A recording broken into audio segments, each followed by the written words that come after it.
Hello everyone, welcome to another video. So today we'll be going with types of matrices and equality of matrices. So we'll be discussing first of all the 7 different types of matrices.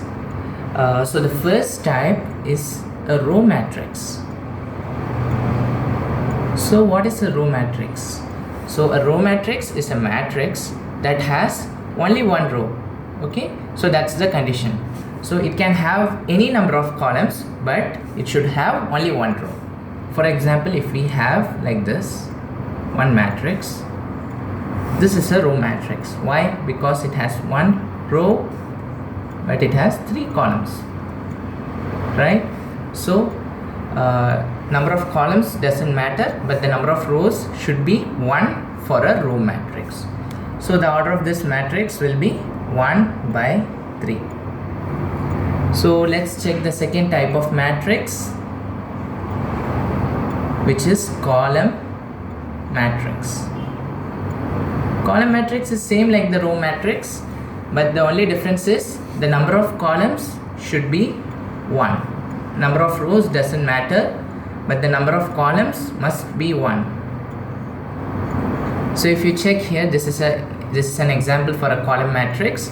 It has only one column, but it has 2 rows, right?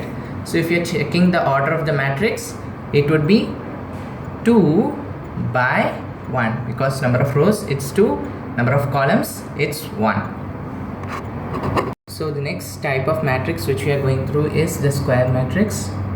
Okay, so a square matrix is a matrix that has the same number of rows and columns. So generally square matrix is represented like this. Okay, it has elements and its order would be m by m. Okay, the order, number of rows and the number of columns, it should be same for a square matrix. Okay, this is a 1 by 1 square matrix. This is a 2 by 2 square matrix.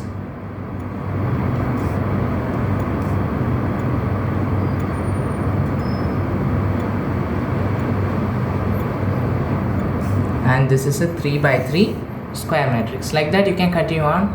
4 by 4 square matrix, 5 by 5 square matrix. The number of rows and the number of columns, it must be equal for a square matrix. So 1 row means it should have 1 column, 2 rows, 2 columns, then only it will be a square matrix.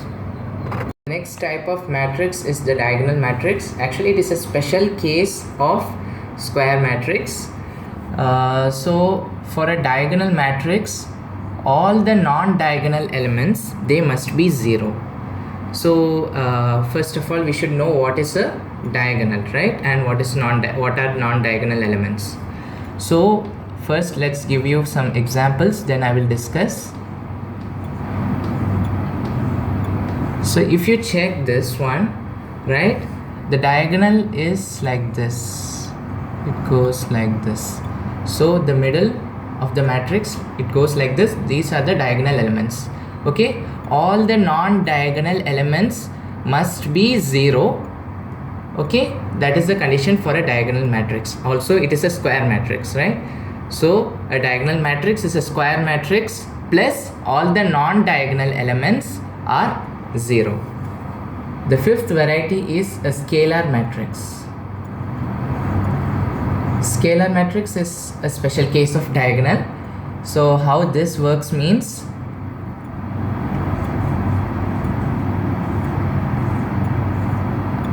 all the diagonal elements must be same and the non-diagonal elements should be 0. So if you check the scalar matrix, the diagonal, if you check, they are the same element, root 3, right? Whereas the non-diagonal elements, they are 0. That is the condition for a scalar matrix. So scalar matrix is a diagonal matrix where all the diagonal elements are same. The next type of matrix is identity matrix. Identity matrix is actually a scalar matrix, but the only difference is it has all the diagonal elements as 1. So identity matrix is a scalar matrix with all the diagonal elements as 1. Okay, so if you check, this is a 3 by 3 identity matrix, right? So if you're asking for 1 by 1, this is a identity matrix for 1 by 1 order. Okay, then next we are finally having the 0 matrix. So 0 matrix is a matrix with all the elements as 0. It can have any order, but all the elements, it should be 0 for a 0 matrix.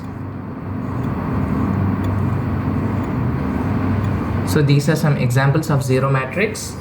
So all the elements must be 0 for a 0 matrix. Our next topic is equality of matrices. When we say two things to be equal, two things will be equal if both are same, right? So if you check here, we have three matrices A, B and C. So if you check, if you compare A and B, we have to check the corresponding elements. Okay, for equality we have to check the corresponding elements. For example, the first element, we are comparing it with the first element. Are they equal? No. So both of the matrices, they are not equal matrices. If you check A with C, check the first element, it's 2. Here also it's 2. Second element 0, 0. Third element 3, 3. Fourth element it's 4 and 4. When both the elements of both the matrices, like corresponding elements of both the matrices are equal, they are said to be equal matrices. So the corresponding elements, they have to be equal for both the matrices to be equal. So we have one example here.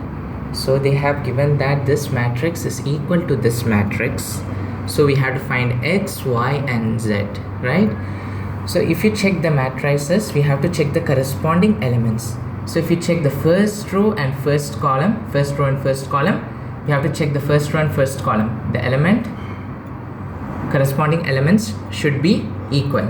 So x should be equal to 3. Checking the second column and first row, it's y. Here it is 2.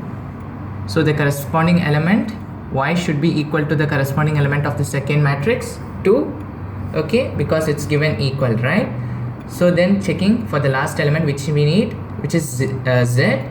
So z, it has to be equal to 1 because it's the corresponding element. We are having one more example here. Here also we have to find the values of x, y and z. So first of all, where is x? Here it is there, right? So this is the first element, like first row and first column. So checking the second matrix, first row, first column. So both the elements have to be equal as the matrices are equal, right? So checking x plus 3, it should be equal to 0. So x should be equal minus 3 from the equation. Okay, next we have to find the value of y. Okay, so y plus 2, this element has to be equal to this element 5. So y plus 2 should be equal 5. Y plus 2 equal to 5. So y is equal to 5 minus 2, which is 3. Okay, finally we have to find the value of z. Z actually it's there in the second matrix. So if you check here, it's the last element. Okay, so 3z, it should be equal to 3. Okay, corresponding elements, 3z equal 3. So 3z should be equal 3. Then z is equal to 3 by 3, 1. Okay, so these are the required values for x, y and z. If you have any doubts with any of the concepts, you can comment below. I will explain those concepts in another video if you want. I would be uploading the exercises questions from the next video onwards. I would be uploading the videos question wise. Thank you everyone for watching the video. Please like, share and subscribe the video. Share it with your friends so that it might be helpful for them. And thanks for your support.